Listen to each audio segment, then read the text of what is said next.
Hello les amis, j'espère que vous allez bien et je vous retrouve pour ce point lecture du mois de novembre. En novembre j'ai pas mal lu, je pense que le froid a aidé, je préférais rester à la maison et lire tranquillement bien au chaud sous ma couette. Et c'est vrai que ce mois j'ai enchaîné pas mal de lectures, je suis contente de moi parce que c'est vrai que ces derniers temps la lecture c'était... J'avais un peu diminué mon rythme et là je suis un peu revenue au rythme que j'avais avant donc je suis contente. Alors en tout pour ce mois j'ai lu 9 livres, j'ai eu un coup de cœur et aucune déception. Donc c'est parti, je vous présente tout ça. On va directement commencer avec mon coup de cœur. Il s'agit de La Légende des Quatre, le tome 1, Le clan des loups de Cassandra O'Donnell et c'est aux éditions France Loisir je crois. Oui, aux éditions France Loisir. Je vous montre la couverture. Alors ici on est dans un univers en fait on va dire où il y a des yokai. Euh, Ce sont des hommes, des hommes et des femmes qui peuvent se métamorphoser en animaux et parmi ces yokai, il y a 4 groupes.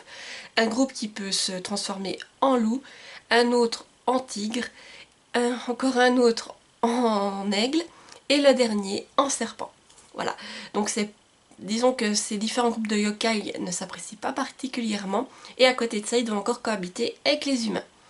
Et là, on va suivre 4 jeunes qui sont les futurs rois et reines de leur groupe, et ouais, leurs futurs chefs de clan plutôt, et qui vont devoir s'allier car une menace pourrait bien planer sur leur meute. Voilà. Donc franchement, pour moi ça a été un coup de cœur. J'ai déjà adoré l'univers dans lequel on est plongé. Et j'ai bien aimé en fait dans ce tome, on suit particulièrement le clan des loups, mais également aussi un peu le clan des tigres, ce que j'ai trouvé intéressant. On a une narration multiple qui nous permet de mieux comprendre les personnages et l'autrice pose petit à petit euh, les pièces qui vont nous permettre de construire cette histoire. Donc c'est clair que le début est peut-être un peu introductif ou un peu descriptif, mais ça ne m'a pas du tout dérangé, au contraire. Plus j'en apprenais sur cet univers, plus j'adorais. Et à côté, bah, bien entendu, on a des rebondissements, du mystère. Et quand même, on suit ces jeunes qui ont un caractère assez bien affirmé. Et franchement, il y a des moments, j'ai beaucoup aimé certains passages et oui, j'ai vraiment accroché à cette saga, à l'univers, tout ça. Et vu comme ça se termine, je pense que je ne vais pas mettre longtemps avant de me jeter sur le tome 2 parce que franchement, je suis prise dedans, c'est une plume qui est très simple, qui est fluide, où vous avez envie de savoir la suite et pour moi ça l'a fait tout simplement, c'était génial. Et c'est vrai que j'ai adoré découvrir plus en détail le clan des loups, mais que je suis curieuse de découvrir plus en détail aussi les autres clans et voir comment ça se passe pour chacun, parce que là on nous les introduit légèrement, on a vu certains personnages de certains de ces clans, mais voilà, on sait pas plus comment ils vivent, comment ça se passe chez eux, mais je suis curieuse. Et franchement, c'est un livre que j'ai dévoré en un rien de temps, que j'ai adoré, tout simplement. Et que si vous aimez le fantastique, la jeunesse, je vous le recommande. Alors ici, on était sur une lecture qui faisait 300, un peu plus de 350 pages. Bon, après, c'est du jeunesse, donc c'est écrit très grand et très aéré. Donc, comme je vous dis, vous voyez, ça se lit tout seul. Et surtout, les entêtes de chapitres, c'est magnifique. Je pense que pour les autres, ce sera fait pareil. Alors là, on avait des entêtes de chapitres avec des loups. Regardez, c'était vraiment superbe. Et comme je vous dis, j'ai vraiment adoré cette lecture. Je pensais pas que j'allais aimer autant, franchement. Et puis, j'ai été hypée dedans, j'ai été à fond dedans. Je voulais savoir la suite à tout prix. J'ai vraiment pas vu les pages passer pour ce tome et j'ai hâte de lire la suite. J'ai également lu Ennemi de Nora Roberts et c'est aux éditions J'ai lu. Ici on suit Diana qui a rendez-vous un soir à minuit au studio où c'est qu'elle enregistre son émission télé. Et c'est son ennemie Angela qui lui a donné rendez-vous. Donc déjà, quelle heure pour donner un rendez-vous pareil et qu'est-ce qu'elle a à lui annoncer qui est si important. Sauf que quand elle arrive à ce studio, Diana va découvrir le corps d'Angela mutilé et va essayer de découvrir qui l'a tué. Voilà. Euh, donc pour le bref résumé, ici c'est un livre auquel j'ai mis un note de 7 sur 10. Alors franchement, c'est un livre, je m'attendais peut-être pas autre chose, on va dire, c'est peut-être pour ça que j'ai été un peu déçue d'un certain côté, mais c'était très intéressant car dans ce livre on découvre déjà tout ce qu'est le monde du journalisme et de la télévision, voilà, tout ce qui est télévisé, télévisuel. Et ça j'ai trouvé prenant. Et le livre est divisé d'une manière, en fait, si vous voulez, le premier chapitre on assiste on suit Diana qui va à ce rendez-vous, qui trouve Angela morte, voilà, le corps d'Angela. Et ensuite on fait un retour dans le passé, on revient je crois 3-4 ans en arrière, pour vraiment comprendre la relation qu'avait cette, on va dire, comment est-ce que Diana et Angela sont venus à être ennemis, tout simplement. Donc ça permet après, on fait vraiment un retour dans le passé et on suit vraiment l'histoire à partir de là pour comprendre et revenir jusqu'au meurtre. Voilà. Donc ça c'est aussi intéressant, on avait les points de vue de justement d'Angela, de Diana, d'autres personnages pour ça comprendre en fait ce qu'ils pensaient à ces moments-là, pourquoi est-ce qu'une ne pouvait plus voir l'autre, et ainsi de suite, tout ce qui s'est passé. Donc c'est vraiment prenant, en plus on a des faits de journalisme qui se passent entre temps qui sont intéressants, et là au milieu on a aussi une romance, voilà.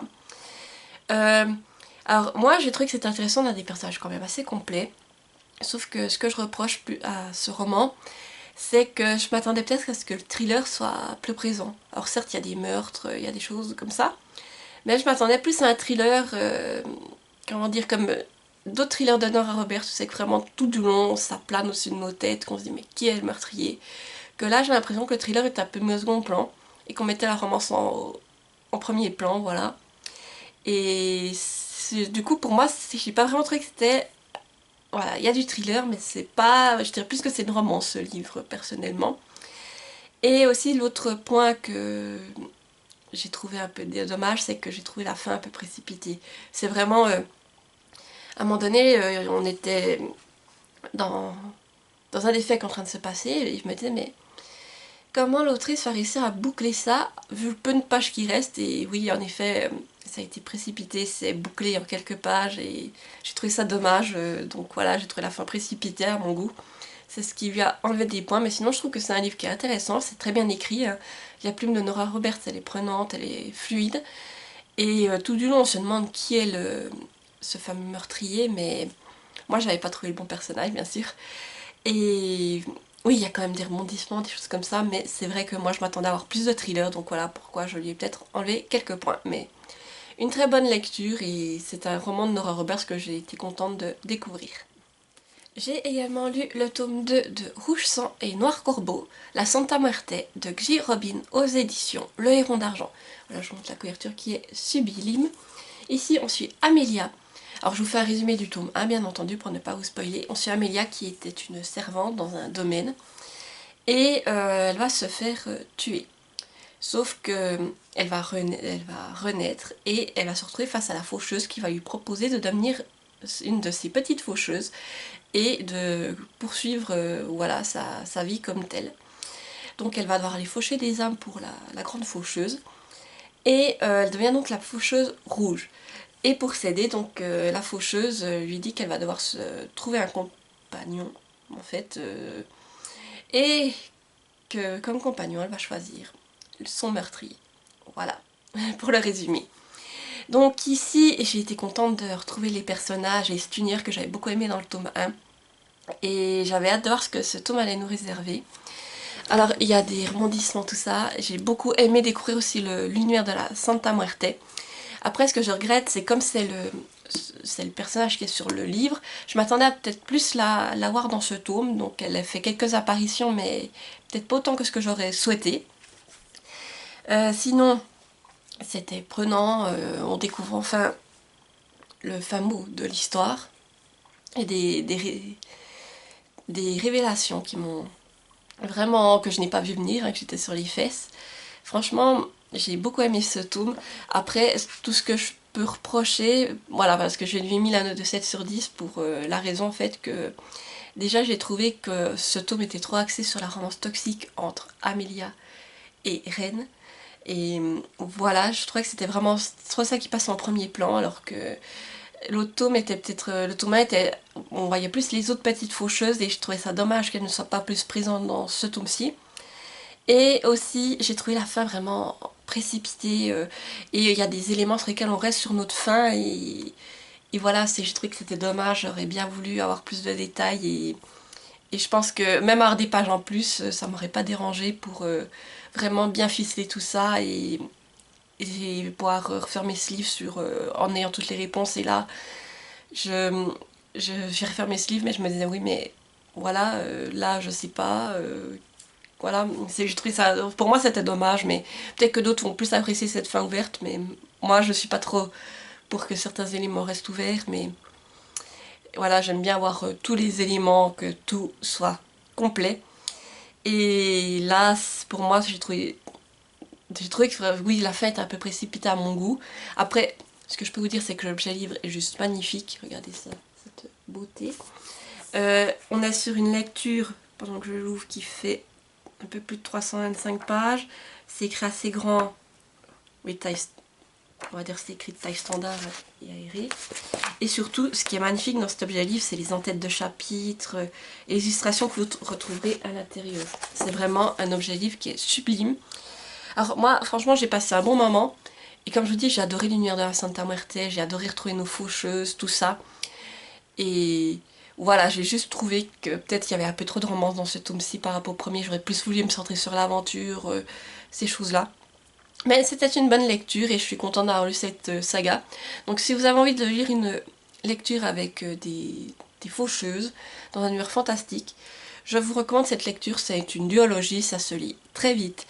Et franchement, j'ai quand même passé un super moment avec cette duologie. Je me suis décalée car la prochaine lecture est un livre numérique. Alors, j'ai lu Les communications animales de Milo et Jade, le tome 1. Simba fait des bêtises, c'est d'Aurélie Combault aux éditions La Lys Bleue. Donc je vous mets la couverture ici. Et c'est une lecture à laquelle j'ai mis 9 sur 10. Donc ici on suit Milo et Jade qui vont rencontrer leur nouvelle voisine qui est formatrice en communication animale. Donc elle va leur proposer de découvrir un peu ce métier. Et elle va leur montrer les bases de comment pouvoir communiquer avec les animaux. Et ils vont se rendre compte aussi qu'un autre de leurs voisins a des soucis avec son chat et Milo et Jade vont tenter de l'aider. Voilà. Donc c'était une lecture jeunesse vraiment très intéressante qui mettait en avant la communication animale. J'ai appris certaines choses, en tout cas certaines bases en même temps qu'eux. Et j'ai trouvé ça vraiment intéressant car on met l'animal en avant en disant voilà, l'animal a aussi sa propre volonté. Donc s'il ne veut pas communiquer avec vous, s'il ne veut pas faire quelque chose, il ne le fera pas. C'est pas un objet. Voilà, ça j'ai beaucoup apprécié le fait qu'on montre clairement que l'animal a sa volonté, qu'on peut lui dire des choses, mais il ne l'appliquera pas forcément. C'est comme un enfant en fait, voilà. S'il n'a pas envie d'écouter, il n'écoute pas. Et j'ai trouvé vraiment ça intéressant de montrer ça en fait de manière jeunesse, c'est vraiment très sympathique comme histoire. Et en plus, il y a des illustrations à l'intérieur qui permettent de mieux comprendre ce qui se passe, donc c'est vraiment bien fait. Et aussi, ce que j'ai beaucoup aimé à travers ce livre, c'est les annexes en fait qui sont proposées à la fin, car tout simplement, on nous montre des autres parties de l'histoire du point de vue des animaux. Et surtout, il y a des petits questionnaires, c'est vraiment sympathique pour les enfants. Et comme je le dis, c'était vraiment sympa, ça permet de mieux comprendre ces animaux, peut-être des fois d'essayer de mieux les comprendre quand ils font certaines bêtises, car ils ne font peut-être pas des bêtises intentionnellement, mais parce qu'un élément leur déplaît ou parce qu'ils ne se sentent pas en sécurité tout simplement. Et je trouve que c'est bien d'expliquer tout ça aux enfants, mais ce livre peut également servir aux adultes, donc c'était une très bonne lecture. Ici c'était en plus un livre qui était assez court, il faisait une centaine de pages si mes souvenirs sont bons, c'est écrit quand même assez grand, et il y a les illustrations qui viennent s'intercaler entre, donc ça se lit très vite. Et c'était une belle découverte pour ma part, donc voilà, si vous voulez en découvrir un peu plus sur la communication animale ou si vous cherchez une lecture pour vos enfants, je vous recommande ce livre, c'est vraiment très intéressant et je pense que tout le monde peut apprendre de cette lecture. J'ai également lu Faites vos jeux de Julia Richard aux éditions Le Héron d'Argent. Je vous montre la couverture, elle est sublime. Je lui ai mis la note de 7 sur 10, c'est un livre que j'ai lu en lecture commune pour Halloween. Et ici on va suivre 8 personnes qui se retrouvent enfermées dans une maison qui n'a pas de fenêtre.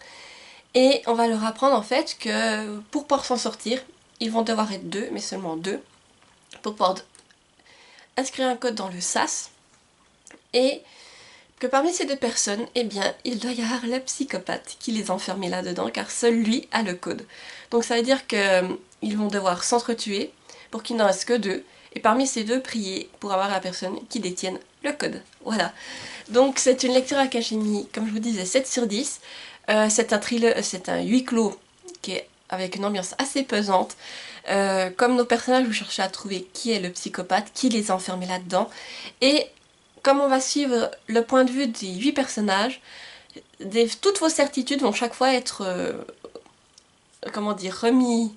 Oui, vous allez sans cesse perdre toutes vos certitudes car vous penserez à un moment donné que vous savez qui est le psychopathe, mais ce qu'une personne va vous dire, les révélations qu'elle va vous faire sur sa vie privée, des choses comme ça, vont tout remettre à... Oui, en fait, tout remettre à zéro. Et alors oui, bien sûr, il y a des scènes quand même de meurtre, hein, on va être très clair, car au bout d'un moment, ils sont enfermés là-dedans, ils ont une nourriture qui est restreinte, donc voilà. Certains vont succomber à la folie, voilà, il va y avoir comme des meurtres.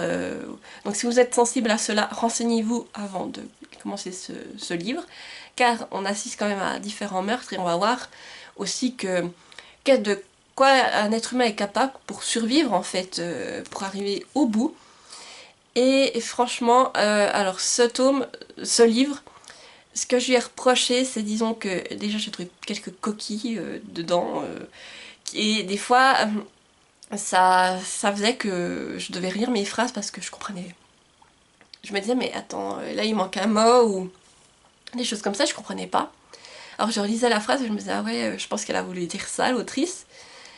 Et aussi un autre point, c'est que je trouve qu'il manquait de détails parce qu'il y a des éléments qui nous sont amenés et je me disais, ouais, mais qu'est-ce que ça vient faire là ça, parce qu'on n'a pas vraiment, à un moment donné, on nous parle légèrement d'un point d'éclaircissement, mais j'ai pas tout compris. Pourquoi ça ouais, j'aurais voulu plus d'explications, peut-être pour que je comprenne tous les tenants et les aboutissants, parce que là, il y a certains moments, j'étais perdue. Et même certaines choses, des fois, c'est ce qu'on disait avec les autres personnes de l'acteur commune, on se demandait si on avait bien compris certains éléments. Alors on se demandait l'une à l'autre, est-ce que toi tu as compris la même chose que moi sur ça ou pas? Et après, bien entendu, il y a encore des révélations, tout ça, mais qui sont prenantes. Mais c'est un livre, on va dire, faut être accroché, car je dois vous dire que on a commencé cette lecture commune, on devait être 4, on l'a fini à 2.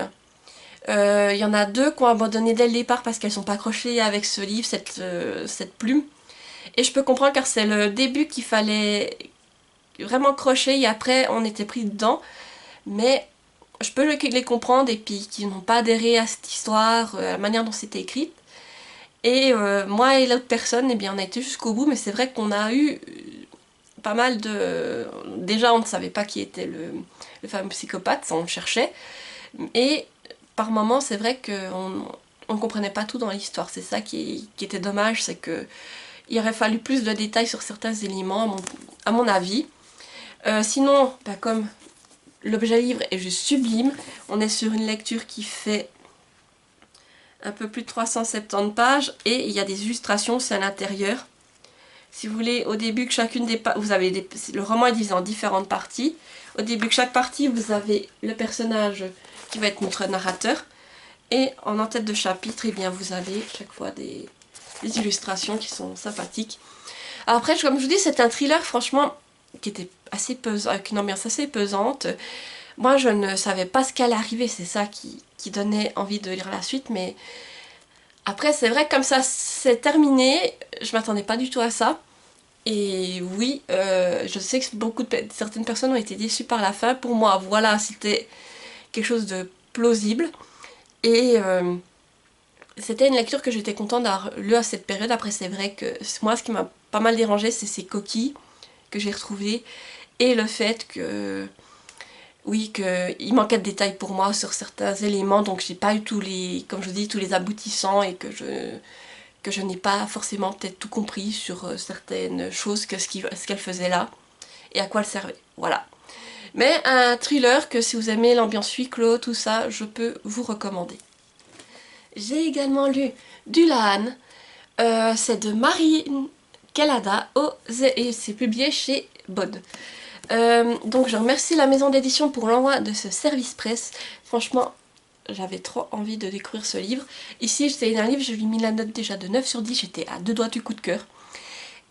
Du coup, ici, on est sur une réécriture du Cavalier sans tête.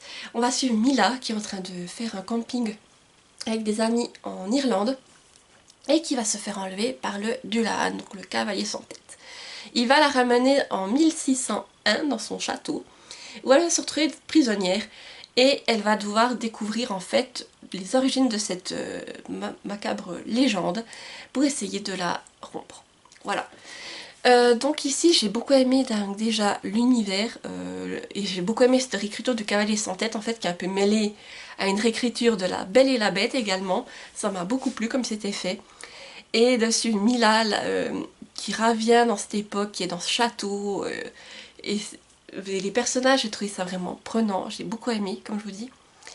Et surtout découvrir l'origine de cette légende en fait, ça m'a beaucoup plu parce que je crois que j'ai jamais lu de livre sur le cavalier sans tête. Alors c'est vrai que j'en ai un peu plus appris sur cette légende et surtout sur ce personnage qu'est le cavalier sans tête. En tout cas là dans ce livre, ça m'a beaucoup plu. On parle aussi d'histoire irlandaise, donc c'était vraiment prenant.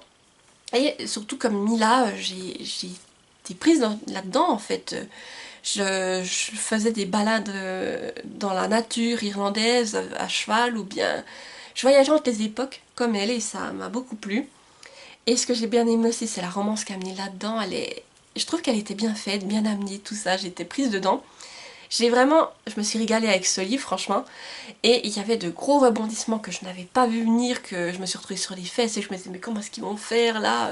Vraiment je m'inquiétais pour eux, j'étais à deux doigts du coup de cœur. La plume était fluide, vraiment prenante. Et j'avais du mal à acheter ce livre. Et quand j'y retournais, je me disais, mais vas-y, qu'est-ce qui va s'y passer? Je veux savoir la fin.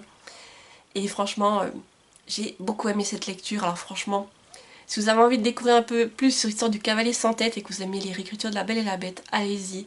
C'est une très bonne lecture. Moi, je me suis régalée. C'était superbe. Ici, on appuie sur un livre qui fait un peu près de 280 pages. C'est écrit assez grand et assez aéré comme vous pouvez le voir. Et comme je vous dis, j'ai vraiment adoré l'histoire du cavalier sans tête. J'étais prise dedans. Et oui, franchement, j'ai hâte de découvrir d'autres récits de Marine Kellada et de voir qu'est-ce qu'elle a écrit d'autre comme roman. J'ai également lu Frisson Suisse, La fille au cahier d'or de Manuela Gay-Crozier aux éditions Ouzou Suisse. Voilà, je vous montre la couverture. Je lui ai mis la note de 9 sur 10. Ici, on va suivre Quentin qui s'apprête à commencer un stage de fouille à Sion. Sauf que le musée d'histoire de la ville a été cambriolé et qu'il a assisté, on va dire, au cambriolage. Il a vu une silhouette qui s'éloignait. Et depuis ce jour, en fait, il fait l'étrange rêve avec une fille, une fille d'une autre époque qui lui apparaît. Et il va se rendre compte en fait que cette fille souhaite qu'il retrouve les bijoux qui ont été dérobés pendant ce vol. Voilà. Donc je remercie encore la maison d'édition pour l'envoi de ce service presse. Franchement j'ai passé un super bon moment. Alors j'ai adoré cette petite histoire, c'était vraiment sympathique. En plus, petite anecdote, il y a des passages qui se passent à Sion que j'ai été visiter pendant mes vacances et que ce qui m'a fait drôle en fait, c'est que je pense que c'est la première fois que ça m'arrive dans un livre, mais c'est qu'on vous décrit des endroits, mais je les voyais clairement et je me disais ah ouais ils sont là. Donc ça c'était vraiment sympa pour une fois dans un livre, j'ai vraiment pu voir où c'est qu'on était.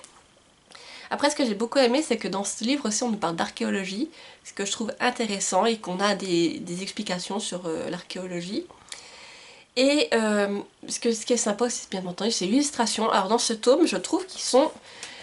J'ai trouvé qu'ils étaient dans une version plus animée, un peu manga par moment, je sais pas, mais j'ai vraiment eu cette impression là, les mimiques des personnages peut-être, regardez, qui me donnaient cette impression. Voilà, regarde, je sais pas, mais j'ai trouvé que ça vraiment, j'ai beaucoup aimé les dessins qui font très animés, un peu dans un style vraiment manga, j'ai envie de dire. Ça m'a beaucoup plu. Et j'ai beaucoup aimé aussi le côté un peu paranormal de cette histoire avec cette fille qui vient du passé, qui vient interférer dans l'enquête de Quentin et c'était vraiment prenant cette histoire. Le dénouement final, je lisais, je me disais oh, qu'est-ce qui va se passer?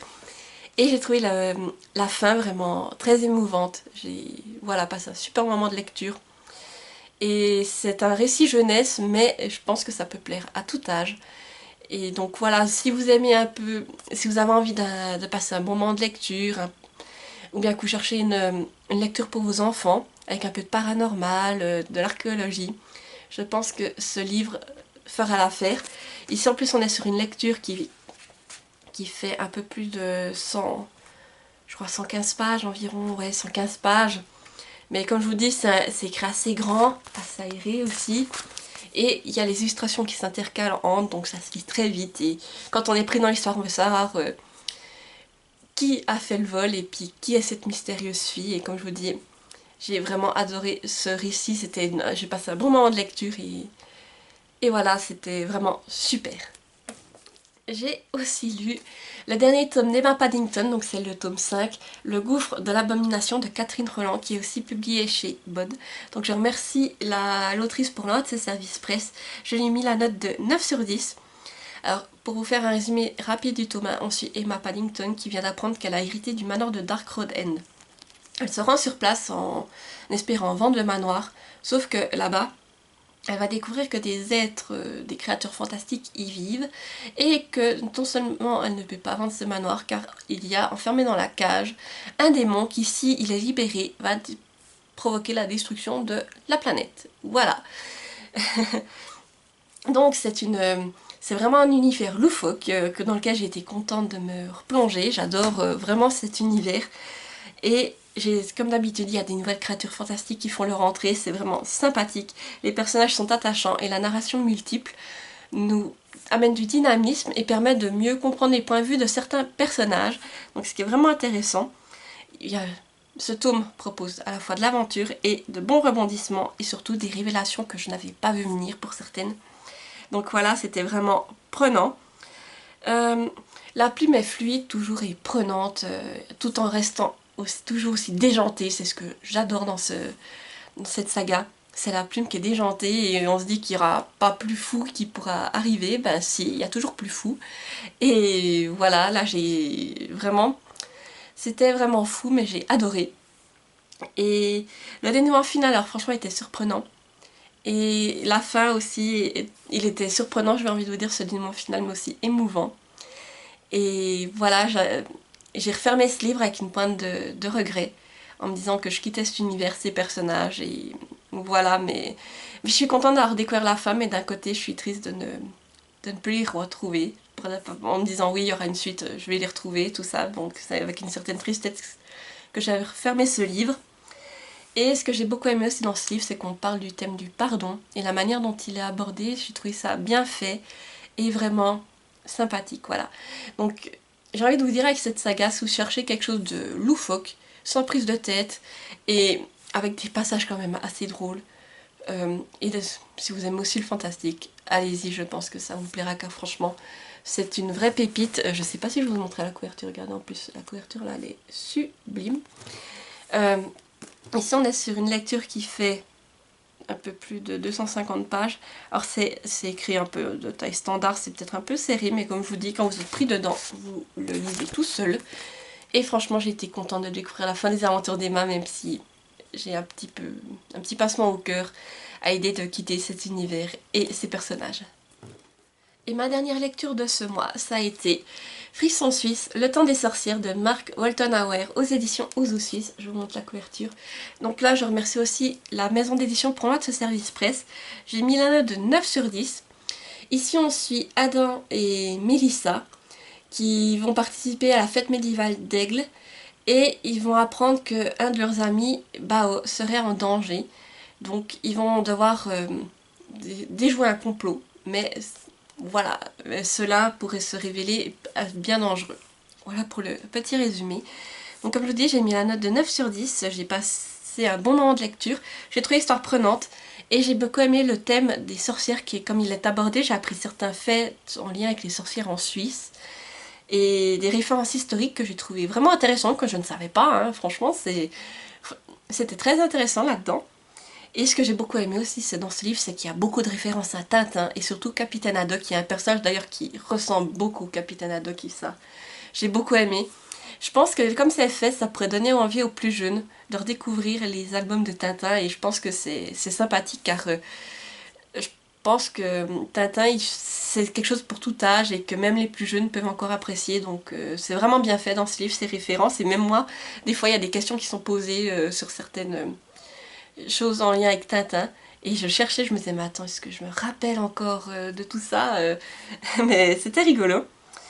Et dans ce livre, il y a aussi des ruses qui sont faites. J'ai vraiment trouvé ça sympathique. Et les illustrations sont aussi sublimes. Et surtout, j'ai adoré le dénouement final, il était palpitant, j'étais prise dedans, je voulais savoir la suite. Donc voilà, c'était une petite lecture sympathique aussi. On est sur un livre qui fait un peu environ 120 pages. C'est écrit assez grand, c'est assez aéré. Et je cherche juste si je trouve une image avec notre capitaine Haddock. Voilà, regardez, il y a un air. Hein. Mais voilà, moi j'ai beaucoup aimé ça, ces références à Tintin, le fait qu'il y ait un personnage qui ressemble au capitaine Haddock, c'était vraiment sympathique. Et ils font aussi l'auteur fait aussi des références en lien avec Tintin. Et j'ai appris des choses, franchement, dans ce livre, j'ai appris pas mal de choses sur l'histoire de Tintin, sur l'histoire en général. C'était vraiment très intéressant, vraiment. Je vous dis, je ressors, et après je regardais mon chéri, je lui ai dit, tu sais que ça, et j'ai dit, bah tu vois, j'ai appris ça dans ce livre. Mais vraiment, une très bonne lecture et je me suis régalée. Donc pareil, là, si vous cherchez quelque chose à faire lire à vos enfants, donc c'est noté, c'est du polar jeunesse dès 10 ans. Je pense que c'est une bonne lecture, et bien même pour vous, je pense que ça se lit à tout âge, c'est prenant, c'est une petite lecture sympathique, avec du mystère, de la ruse, toutes ces choses-là, et ça m'a beaucoup plu, donc je ne peux que vous la recommander. Voilà, j'arrive au bout de ce point lecture, j'espère qu'il vous aura plu. N'hésitez pas à me dire en commentaire ce que vous avez lu durant ce mois, si vous avez des coups de cœur, des déceptions. Et si vous êtes trop timide pour laisser un commentaire, tiens bien, mettez-moi un emoji licorne, voilà, j'ai un t-shirt licorne dans l'espace. Mettez-moi un petit emoji licorne pour me dire que vous avez suivi jusqu'ici, que vous êtes là. Et moi, bien entendu, je vous mettrai un cœur et un grand merci pour votre soutien. Pour décembre, eh bien, je vais commencer les lectures un peu de Noël, hiver, commencer ma palle de l'hiver que d'ailleurs je vous ai mis il y a quelques semaines, donc je vous la mets dans le petit i si vous l'avez loupé. J'aimerais aussi me caser le dernier tome hors série de la Guerre des Clans qu'il me reste à lire avant de commencer le cycle 7, qu'en fait je me dis que je vais finir cette hors série, et une fois que ce sera fait, je vais attendre que le cycle 7 soit entièrement publié avant de le commencer, donc ça me fera une pause parce que là je pense qu'il n'y a que le tome 1 du cycle 7 qui est sorti, donc voilà, jusqu'à ce que les 6 tomes soient traduits et soient sortis, j'aurai quand même une certaine marge. Et après, à voir selon mes envies, ce que j'ai envie de lire, tout simplement, peut-être des livres en lien avec les fêtes, l'hiver, voilà, à voir. Je vais faire selon mes envies. En plus, je pense que pendant les vacances, j'aurai bien le temps de lire, donc profitez de ce temps à la maison, bien au chaud. Et voilà, donc n'oubliez pas également de mettre un petit pouce en l'air pour me soutenir. Activez la petite cloche pour ne pas rater mes prochaines vidéos et à vous abonner, c'est gratuit et ça me motive à vous faire de nouveaux contenus et à vous proposer des vidéos toutes les semaines. Voilà, sur ça je vous dis à bientôt pour une nouvelle vidéo et portez-vous bien, bye bye.